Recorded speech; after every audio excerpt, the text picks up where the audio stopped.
என்னன்னு பார்த்தீங்கன்னா no oil, ஒரு சொட்டு ஆயில் கூட இதில் போடல. ஸோ இது வந்து முருங்கைக்கீரை ஒரு பொரியல் மாதிரி. என்ன போட்டேன்னா வெறும் கடுகு, நல்லா சிம்மில் வச்சுட்டு கடுகு, காஞ்ச மிளகா, கொஞ்சம் சால்ட், உப்பு, அப்புறம் கீரை, தண்ணி கூட எதுவுமே ஊற்றலை. ஸோ இப்படி போட்டு நீங்கள் அடுப்பில் இப்படி சிம்மில் வச்சு இப்படி வதக்கும் போது இப்படி சுருண்டு வந்துடும். ஸோ இதோட அந்த கீரையில் இருக்க ஈரப்பதமே அதோடு அது வெந்து ஒரு 5 minutes இந்த மாதிரி நீங்கள் அடுப்பில் சிம்மில் வச்சிங்கன்னா இந்த மாதிரி பொசிஷனில் வந்துடும். ஸோ நோ ஆயில், சுத்தமாக ஒரு ட்ராப் ஆயில் கூட இல்லை இதில். ஸோ டயட்டில் இருக்கவங்களுக்கு ரொம்பவே இது யூஸ்ஃபுல்லாக இருக்கும். நோ ஆயில் முருங்கைக்கீரை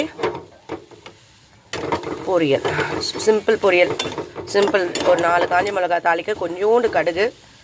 தாளிப்புன்றது அந்த சுட்ட கடாயில் போடணும், அந்த சூடாக இருக்க கடாயில். இது அப்படியே கொஞ்சம் உப்பு, சால்ட், அவ்வளோதான்.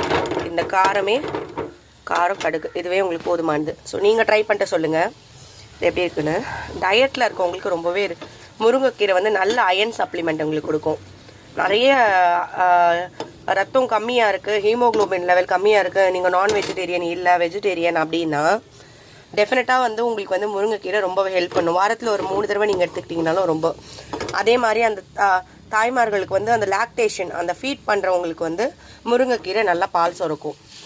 இரும்பு சத்து கம்மியாக இருக்கும், முடி கொட்டுது, இந்த மாதிரி விஷயங்களுக்கெல்லாம் வந்து முருங்கைக்கீரை உங்களுக்கு ரொம்பவே ஹெல்ப்ஃபுல்லாக இருக்கும். ஸோ நீங்கள் இது வாரத்தில் இந்த மாதிரி எடுத்துக்கிட்டிங்கன்னா நல்லா ஆரோக்கியமாக முருங்கைக்கீரை எடுத்துக்கிட்டிங்கன்னா நல்லா இரும்பு சத்து நிறைய உங்களுக்கு கிடைக்கும். ஹீமோக்ளோபின் லெவல் இம்மீடியட்டாக இன்க்ரீஸ் ஆகும். இது ஒரு நீங்கள் வந்து முருங்கைக்கீரை இந்த மாதிரி பொரியல் இல்லை சூப்பு எந்த மாதிரி வேணால் வச்சு சாப்பிட்லாம். ஸோ நீங்கள் ட்ரை பண்ணிவிட்டு இந்த மாதிரி பாருங்கள், நீங்கள் எப்படி அது சுருண்டு வருது பாருங்கள். ஏன்னா அந்த முருங்கைக்கீரையிலேயே பார்த்தீங்கன்னா தண்ணி இருக்கும். ஸோ அடுப்பை சிம்மில் வச்சுட்டு எண்ணெய் ஒரு சொட்டு கூட போடலை. ஏன்னா எனக்கு அப்படியே ட்ரை பண்ணி பார்த்தேன், நல்லா வருது. காரம் வந்து அந்த மிளகாவோட காரம் போடும், உப்பு, கொஞ்சம் சால்ட், அவ்வளோதான். கடுகு போட்டேன், அவ்வளோதான். ஏன்னா ஒரு சொட்டு கூட இல்லை. கீரையில் இருக்க தண்ணியே இப்படி வதங்கி வருது, பார்க்குறீங்களா? உங்களுக்கு தெரியுதா ஃப்ரெண்ட்ஸ்? ஒரு சொட்டு ஆயில் கூட நான் இதில் போடல. கீரையில் இருக்க தண்ணி தான் எண்ணெய் மாதிரி வெளியே வருது. நம்ம இப்படி அடுப்பில் வச்சு இப்படி கிளற ஆமாம். த்ரோட் பெயின், அந்த கோல்டுகள்லாம் இதுக்கெல்லாம் முருங்கைக்கீரை ரொம்பவே ஹெல்ப்ஃபுல் பண்ணும். உங்களுக்கு தொண்டை வலி இந்த மாதிரிலாம் இருந்தது தான், த்ரோட் பெயின் எல்லாத்துக்குமே வந்து முருங்கைக்கீரை உங்களுக்கு ரொம்ப ஒரு ரெமிடியை கொடுக்கும்.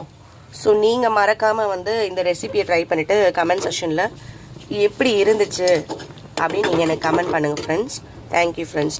லைக் பண்ணுங்கள், ஷேர் பண்ணுங்கள், மறக்காமல் சப்ஸ்கிரைப் பண்ணுங்கள். தேங்க்யூ.